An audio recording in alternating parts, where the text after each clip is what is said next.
What's up, humans? Welcome to a new episode of Psicoactivo. Today we have round 2 with biologist Ricardo Rangel, who has been the expert in DNA on the subject of mummies or dried bodies from Nazca. Welcome, Mr. Rangel. How are you? Very well. Thank you very much, Pavel. Good afternoon, good evening, good morning at whatever time you are listening to us. Thank you for the invitation, and we are very happy to be able to participate in your podcast. Well, there are a couple of things I want to ask before I continue with what I think you want to tell us all, which is new information specifically about the Mummy Maria. That's correct. Information about the genome, right? Yes, it's the latest understanding of the genome and the metagenome. The questions have to do with a couple of things. First, we were told that the genomic difference exceeds what is allowed to be considered human.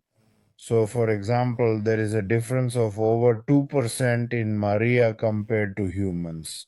Can we say that this makes it a different species from us? That's right. I say no, not only because of the genetic evidence that is being discovered, but also evidently because of the morphological characteristics of these organisms.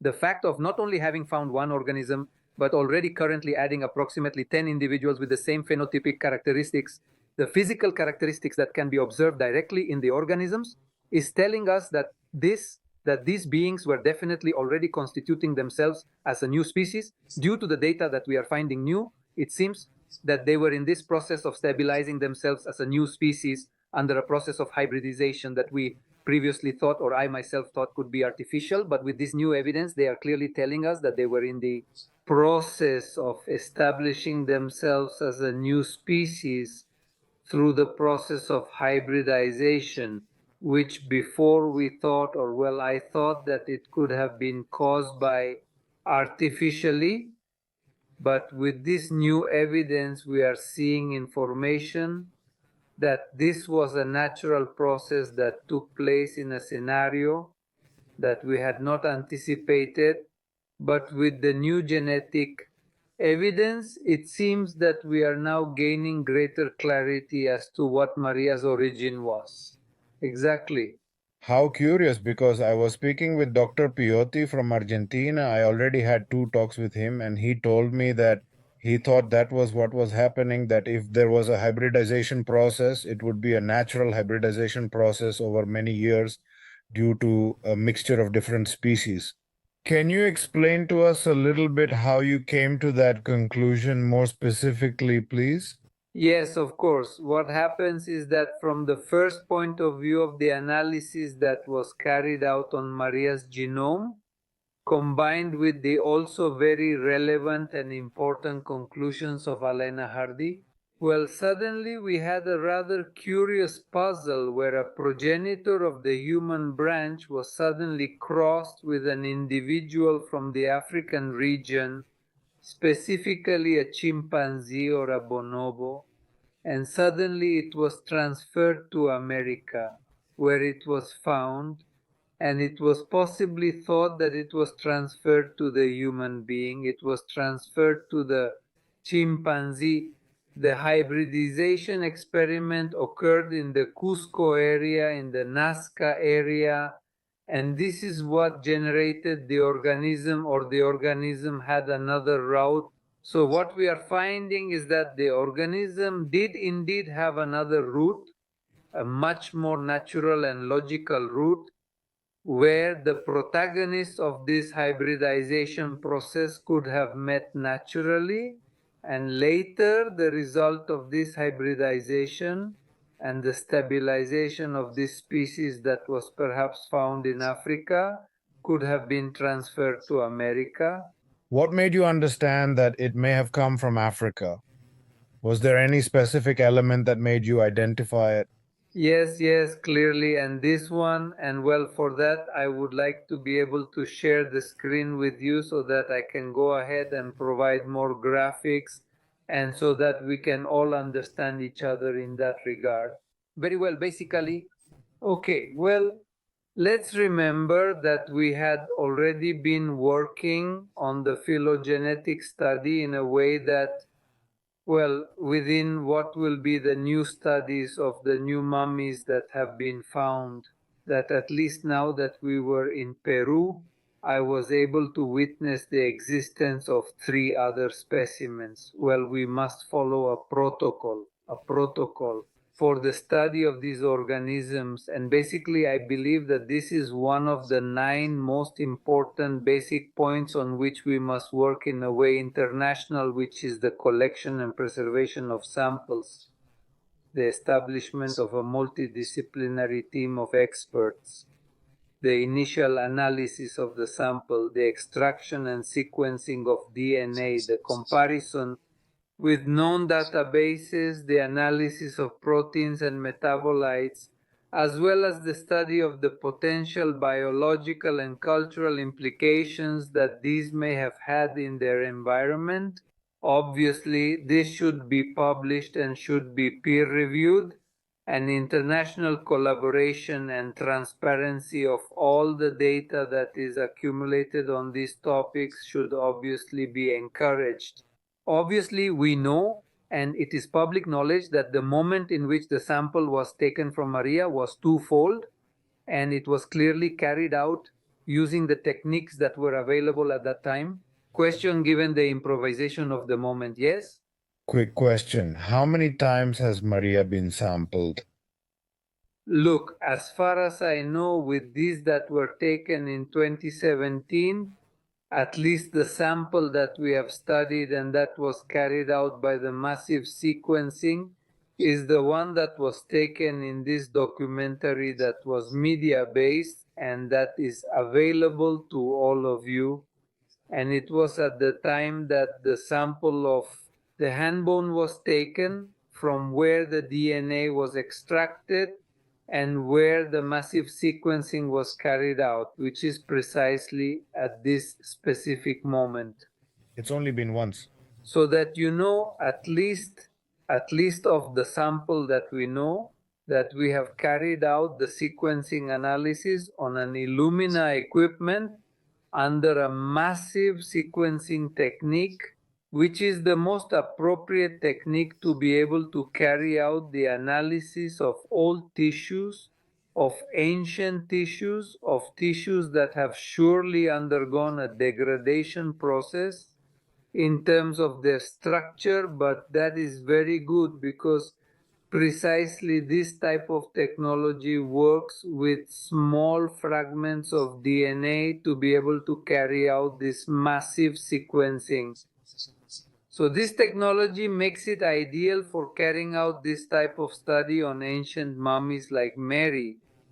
So let's remember that this has already been uploaded to the NCBI databases and that we know how this algorithm carries out the phylogenetic analysis of each of the reading sequences that it finds and that it matches and compares with the gene bank. And let's remember that an exorbitant number of readings were obtained, more than 600 million readings in the case of Maria, which has allowed us to carry out a very thorough and detailed study with a DNA quality that is good enough to be able to trust the statistical analysis carried out by this program. Let us remember that we found an anomalous phylogenetic branch in the final part of the taxonomic description of this organism, which when it is deployed to be able to observe in more detail the information that is being found, we realize that there are so many genes that identify the species. 2 organisms that are Pampaniscus and Pantroglodites 14 and 15% respectively, and that, well, obviously put us in a situation in which we would have to ask ourselves several questions, right? One of them was exactly what that anomalous branch present in the final node of the phylogenetic tree that identifies Homo sapiens meant, specifically the genus Pan. We wondered why, in addition to identifying DNA sequences that correspond to the ancestral pangenus, which are 71% common in apes that diverged from the human branch more than 7 million years ago. DNA sequences are also being identified that identify two modern species, and these were generated 15 million years ago. So that is what it's all about. There would be the possibility that this organism could be generated by a hybridization process. In fact, I dare to say, and I can say this here in person and in front of all my evolutionary scientific peers, that the only conceivable biological option is that a contemporary hybridization process was carried out to generate this organism if the existence of this genome in this organism specifically is confirmed, and that it is also correlated with the physiological structures, the physical, right? This comparison is between these two organisms. So, since this information was out there, let's remember that we wondered if there was a possibility that someone else had already done an experiment with a hybrid cell, and that we found several experiments where a group of American scientists built a motor neuron by hybridizing human cells and chimpanzee cells, and that later, once they had achieved the fusion between these two hybrid cells, they extracted their DNA and subjected it to analysis of the reading and chrono sequence files, and they found obviously that the algorithm was completely accommodating the reading sequences, giving them a harmonious phylogenetic arrangement in terms of the percentage of each of the readings that corresponded to each taxonomic branch, until finally identifying the genomes of both the Pantroglodites and the Homo sapiens, clearly telling us that these reading sequences were capable of perfectly distinguishing a hybridization process. Yeah? Unlike Maria, here, since the source organism was actually a chimpanzee and not a bonobo, we evidently have a higher percentage, in this case 33% of the Pantoglodytes genome, 1.3% of the Pampaniscus genome, which is also a reminder of the process when their divergence took place, and these two species were generated, so it is expected to find this information. And apart from 64% of the generic bread that is common to humans and chimpanzees, which was the inheritance that was given to us after the Homo sapiens branch and the apes diverged, then that is normal to find. So we made these comparisons and we saw that there was a very interesting analogy in how this situation occurred. And obviously, well, this led us to propose the possibility of this phylogenetic relationship that 7 million years ago, and Virgio, the hominid branch, and the chimpanzee branch.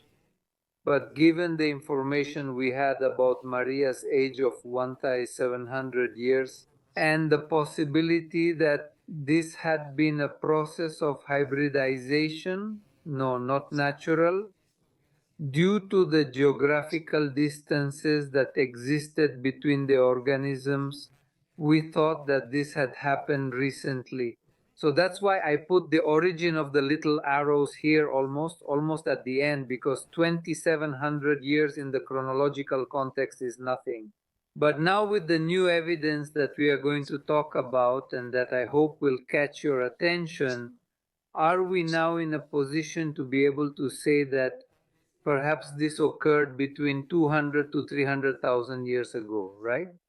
When it is estimated that the first human beings were generated, and also due to the genetic characteristics of adaptation, that these tridactyl organisms already present, it must surely have taken them at least this time. And why do I say this? Because if the generation of these organisms were much earlier, we would possibly have had to see reminiscences at least of the thumb and the little finger. And when we analyze the tomographies of these three-toed tridactyls, we practically do not find these reminiscences of these two fingers, as we can find, for example, in the sloth, which is also a three-toed tridactyl, and we can see there some small reminiscences of these little fingers that are of a more origin, that have a very similar ontological origin, because they are also mammals. So what do I base my claim on now to say that this happened? Well, what we have now analyzed of Maria's genome is the metagenome. So the metagenome is what has given us very important new light on Maria's information. This image, which I have proposed to name the new species of Maria, remains the same. No, it does not change the process of contemporary hybridization, obviously, since it is the same whether it is 1,700 years, 200 or 300,000 years, also chronologically speaking, since we are talking about what has happened. Very little time has passed since the generation of this new species. This very important information from Alaina Hardy is also essential for the establishment of this theory that I am formulating, both of the mitochondrial DNA, both of the chromosome haplogroup, and that also, well, we are also already doing this task to be able to confirm the existence of this genetic information and this possible family tree, this one, which can also change a little in terms of its conception. Once I let you know the information that we have then, that we have studied now, the metagenome.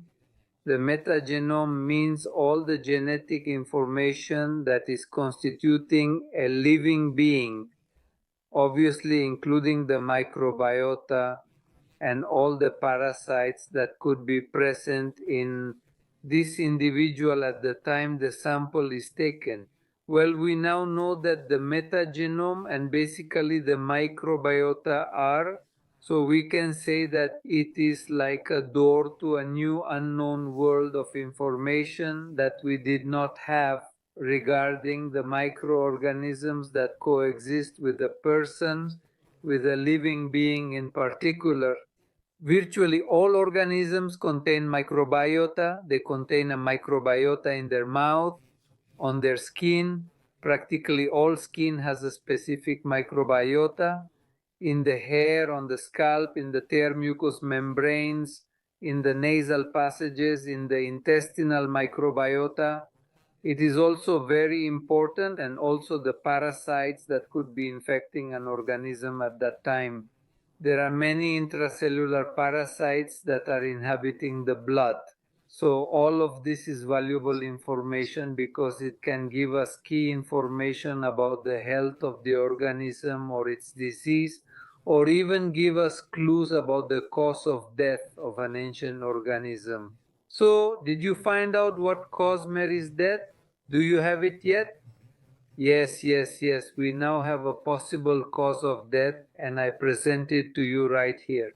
This is Krona's analysis that gives us, when we go directly to the NCBI database, and it is extremely striking how he finds 8% of a parasite. In this case, it is not a parasite, it is a bacteria that infected Maria, which is called parahemolytic vibrio.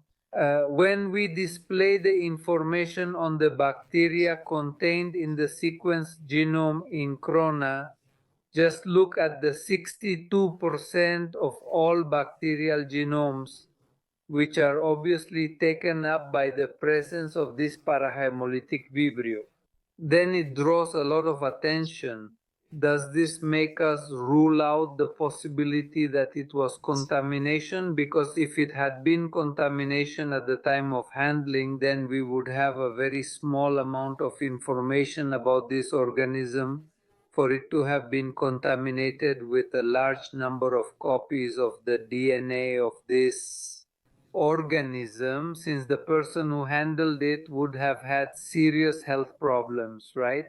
So it is very difficult to assume that this very high percentage was not, but because this organism was infected. And not only that, but there may have been bacterial sepsis because it was also in the bone. Well, I mean, the idea of having reached the bone was precisely to be able to rule out the greatest possibility that it could be contaminated with DNA that was on the surface, and that any other person could have accidentally brought it there. So there is a great possibility. And this is obviously the scientific peers who are listening to this interview.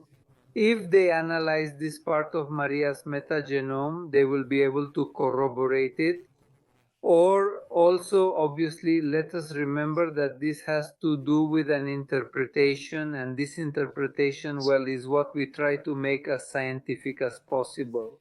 In this case, well, when we realize that vibroparemolytics are found in large quantities, it really catches our attention. And where is it located? Well, it turns out that it is an organism that can only be acquired if you eat raw seafood, basically mollusks. So this brings us to the fact that, well, there have been reports in the scientific literature about how this organism can cause multi-organ dysfunction, including sepsis due to infection with this bacteria. So this leads us to assume a scenario, a possible scenario of the infection of the Mummy Maria when she was in the Nazca Desert. Let us remember that both the latest reports from the University of Ica and from Dr. Pioti himself and from many others who have determined and seen how it is that this organism, in the case of Maria, naturally does not have certain molars.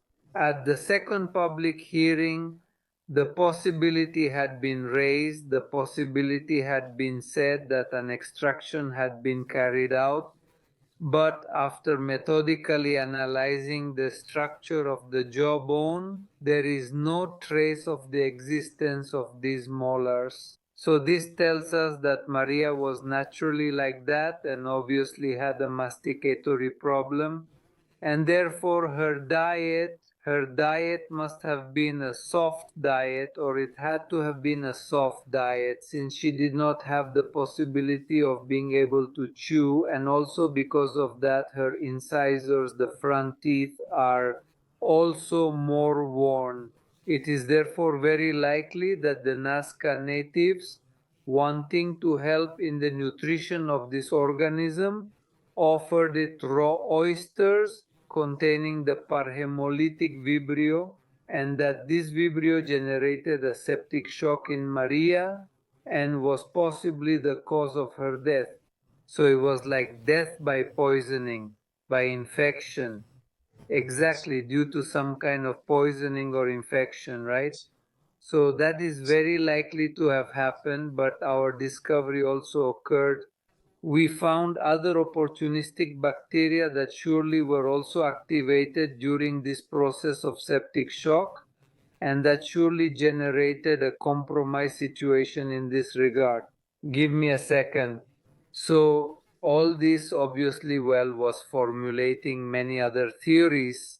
We also found other organisms in the case of Physobacterium, which could also have been the cause of pneumonia in Maria. We also found that there are reports that this happens prevalently. We also found other bacteria such as Leptotrichia wittei, which could also have been linked to Maria's death from an infection. Also important is that we found the genome of an unclassified Pseudomonas, that is a new species of Pseudomonas, We found 32 sequences of various subspecies of Pseudomonas in Maria, but interestingly, we found one that has not been described by science. So there we propose that this Pseudomonas be called precisely a Pseudomonas tridactylis, because it had not been described. It is a completely different genome. It is a new species of Pseudomonas. It is a Pseudomonas that is not from here but completely terrestrial. One new species that had not been described and that Maria evidently also had 1700 years ago. So can we say that Tridactyly comes from here or not? No, this is a bacteria because it was found in a tridactyl organism. So I propose that the species of this Pseudomonas be tridactyl as a tribute to the organism from which this Pseudomonas comes. New Pseudomonas, a new species. Another very interesting finding is that we found a very specific strain of bacteria called Acinobacterium, the ore strain, which has a very important characteristic, which is that it grows in the presence of uranium oxide radiation. That's something very interesting too.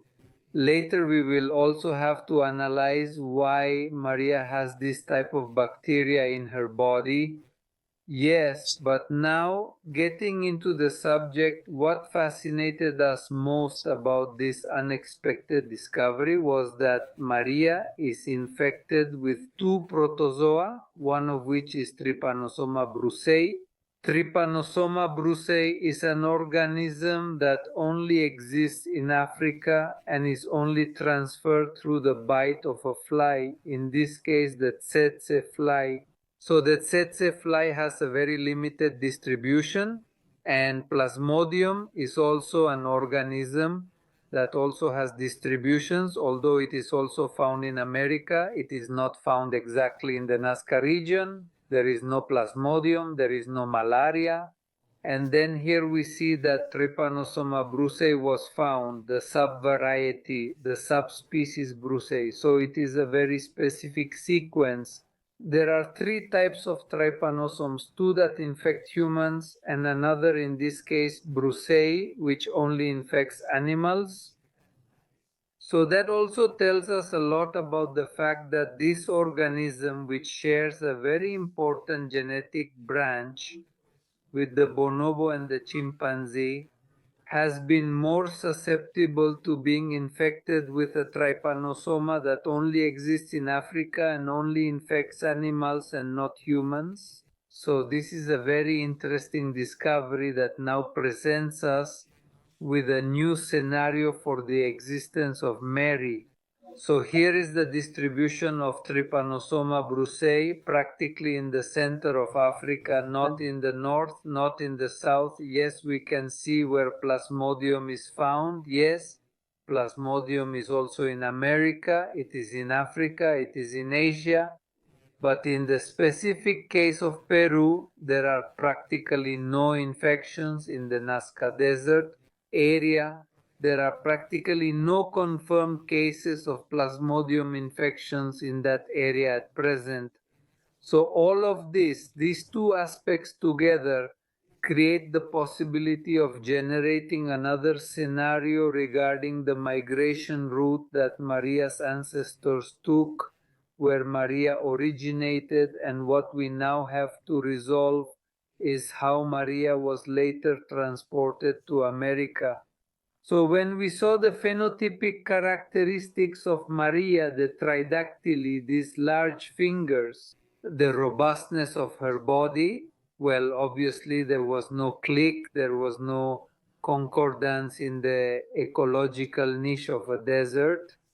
But now that we found this data and we reviewed again the physiological and physical characteristics of Maria, then, and finding this data of the existence of Trypanosoma brucei in her, well, now if we transfer her to a jungle environment, well, now it makes a much more logical click. And the fact that it has genomes from Asia makes it much more feasible, because the fact that this hybridization of humans 200 or 300,000 years ago could have been carried out in an African environment with African organisms, and that a new species was generated through a process of contemporary hybridization. So this is basically the new information that we have, that I think is very valuable for all those who are carrying out research on the tridactyl mummies and the true context that they might have and the explanation for them. Now, obviously, we still have a serious problem of being able to explain a migratory route 1700 years ago of Mary towards the American continent. And curiously, obviously, well, having this information, I set myself the task of being able to investigate what other evidence there was around Mary.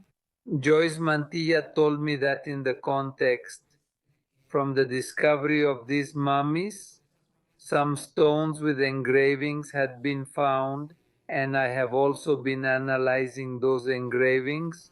Now, if you want, we can return to this presentation. I have been analyzing because, yes, Joyce showed them.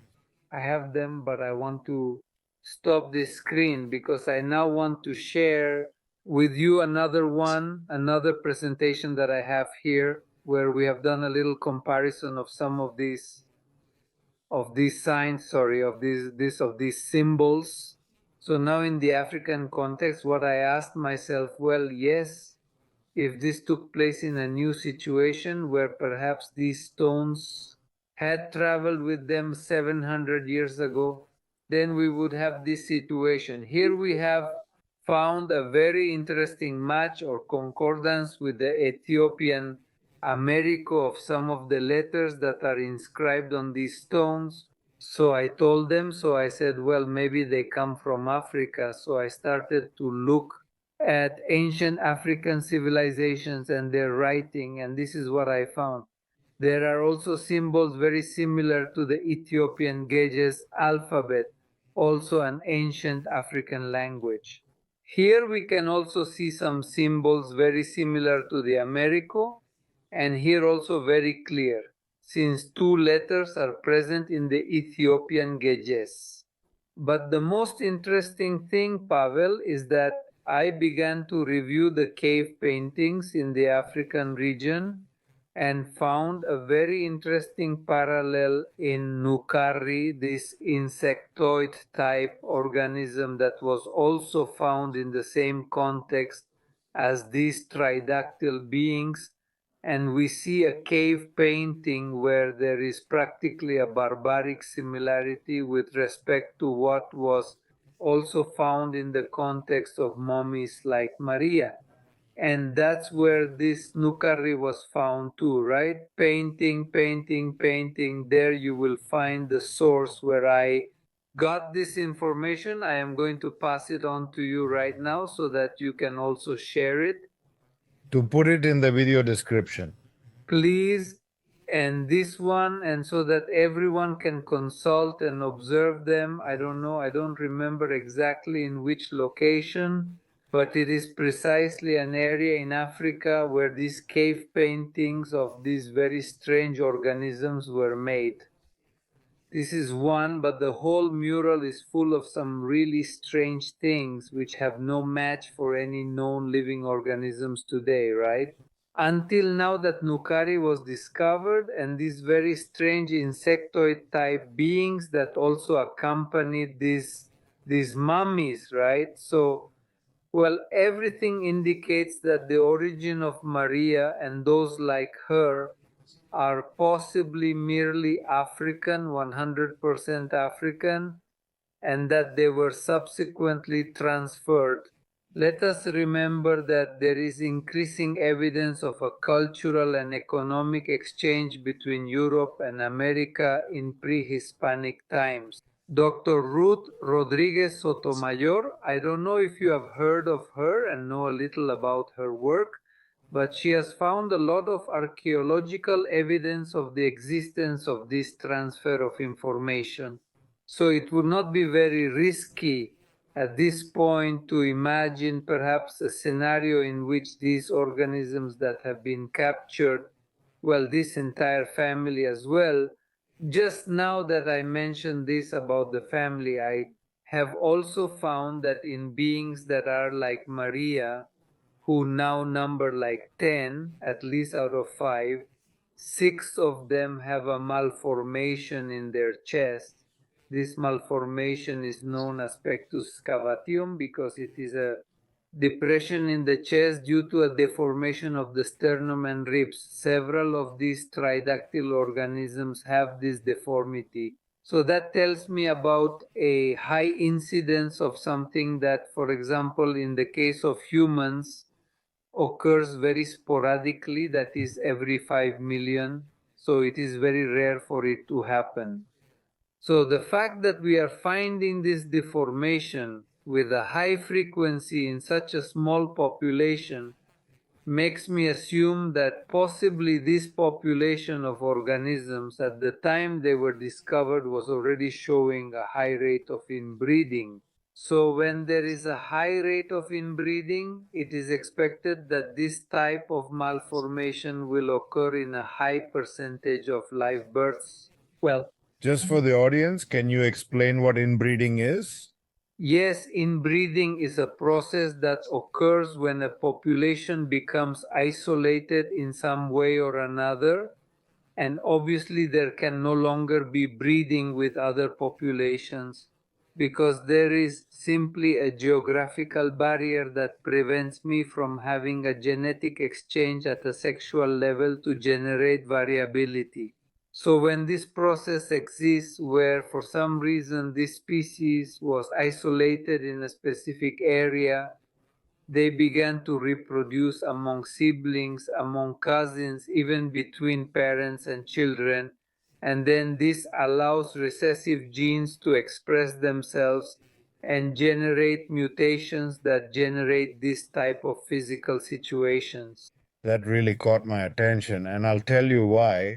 Because last week I had an explorer who lived in Peru for a decade named Timothy Alverino, and we talked about how beneath some pyramids, using a special radar to see many meters below, he came across a couple of tunnels that could accommodate tractor trailers. Wow. And he was telling me that he is very interested in this case because it is right around the area where the bodies were more or less discovered. No, we don't know exactly. Very few people know. But what we do know is that here they told me on the channel, Mr. Thierry Jamin told me that the mummies were found in tunnels, not in a cave. And what you say about inbreeding really draws my attention because this could indicate that this species has grown either on an island or in an underground place where they cannot really get out, right? And this supports a hypothesis by Dr. Michael Masters, who last year published a scientific article on cryptoterrestrials. So I think that's where this is going, right? We are more or less moving towards that side of the hypothesis. Not necessarily that they are extraterrestrials, because there is no evidence at this point, other than probably cave paintings or something like that they came from another planet with no place. Well, obviously, we cannot completely give up on the extraterrestrial hypothesis, but I believe that within the scientific field, this is obviously a puzzle, and it is practically forensic engineering what has to be done with the information from these organisms. So that is precisely what we need to investigate more thoroughly, not only in Maria's genome, but obviously in all the genomes of beings like her, in order to establish relationships between them and also determine their origin. Imagine that in 2 or 3 other specimens that are like Maria, we find the same traits of mitochondrial DNA haplogroups, chromosomes, and possibly the presence of a chronic infection. Oh, I was missing this too. Trypanosoma brucei most likely did not cause death, but it did cause a chronic infection, and that is known. Many organisms can live chronically with this organism and not die. So in the last study that was done by the Ministry of Culture of Peru, this, I don't know if you remember a little bit of what they comment there, but within the findings, they comment on the famous Harris lines in the bones, and these Harris lines are witnesses to the existence of a chronic infection in this organism. Well, so this ties in perfectly with the discovery of Trypanosoma brucei, of Plasmodium. With these Harris lines are seeing Mary's bones with just a possible chronic infection that this organism had. Dr. Pioti is going to like this, right? Yes, yes, yes. Hopefully, Dr. Pioti can also compare this one. I don't know if at least the x-rays taken by the Ministry of Culture are already in the public domain, but at least the ones we have from the Inkari Institute, which are also public, are going to be very interesting to be able to verify the existence of. Now, I'm going to ask you a question which I do want to ask you, but with the new information that you just gave me, do you know what the problem is? Because from what you are revealing to me, there is a certain percentage of people who are following this case, who are advocating, even fighting with other people for the extraterrestrial hypothesis to be the correct one. I know that you already told me that it cannot be completely ruled out yet, but the fact that you say this, that Maria comes from Africa and that she is completely terrestrial, that does not necessarily mean that this tridactyly, how can it be explained, right? How is it really explained? Well, that is precisely what we are going to analyze, the chiridium, which is precisely the end of the pelvic girdle, the scapula girdle. This is a plan of terrestrial chordates very well determined and studied at a phylogenetic, ontological, and this time evolutionary level. So even genetically, we already know which genes are playing an important part in the modifications of these limbs, because there is monodactyly, for example, in horses, there is tridactyly in birds, in reptiles, in mammals such as the sloth. Now, in the case of the mummy Maria, there is also tridactyly. So from that point of view, we now have to analyze the genes involved in this type of modification of the structure. And now we are also going to do a three-dimensional analysis with ergonomics experts to determine the feasibility of Maria really belonging to an arboreal niche, a jungle niche, an African niche, because her fingers also have bearings that are completely compatible with carrying out a grip on branches or trees. As for climbing, to climb, as it also does in a very similar way to the sloth, obviously the sloth uses clubs. In this case, the mummy uses the whole finger, but there are congruent adaptations in its hand for this type of activity. So, well, this is opening up a very interesting branch where ergonomics experts will be able to help us establish this two-pronged compatibility of structure and function in a specific ecological niche. So that's what we're going to be working on in the coming months. You have the face of a small, excited child, Mr. Rangel. The truth is that yes, it excites me a lot, but well, I try not to let my emotions go beyond seriousness, right? It's no small thing, that is, it is normal.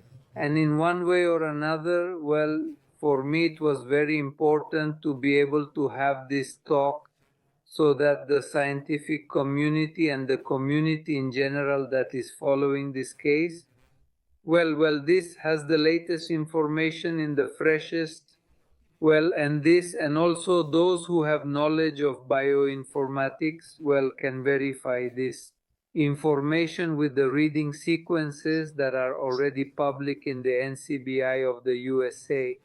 And based on that, well, we can continue generating new hypotheses, because let's remember that at the end of the day, we are in a learning process. We are in a process where we are treading on completely unknown ground, and that evidently we have to add, and obviously we have to listen. We must, and it is an obligation. We must listen to all opinions and all possibilities in order to find the truth. So, can we say in conclusion that what has just been found is more in line with what both Alena Hardy and Dr. Pyoti were also thinking about all this? No? Absolutely, there are obviously other things, other situations that we must explain, such as the metal implants in these mummies, many of which are practically attached to the body and even grew around them. So that's why this case of these mummies continue to be a mystery. It continues to be one. We have to look for all possible rational options first to give an explanation before moving on to the possibility of extraterrestrial theories and manipulation through these non-human intelligences. So obviously, if you ask me, it's a human being. Well, obviously it is not a human. These tridactyl beings are not human. They belong to a species very, very, very closely related to Homo sapiens, but they are definitely not human. They are a different species, and they have, but from here with a possible completely terrestrial origin under a contemporary hybridization process, but completely feasible that it has been carried out in an ecological niche in the context of the African continent. Very well. Thank you very much, Mr. Rangel. Anything else you would like to add and where you want to add it? If someone wants to look for it, where can they find it so they can tell us? Yes, I would be happy to. People who are interested in communicating with me can do so by sending an email to exosome71 exosome71@gmail.com. I am in X as Ricardo Rangel Martinez. You can also find me on LinkedIn as well as Biologist Ricardo Rangel Martinez. And well, we would be very happy to have any questions or contributions you can give us in this branch of research that we are doing. And we will be very grateful in this regard. Thank you so much for choosing the Psychoactivo for this. I really appreciate it.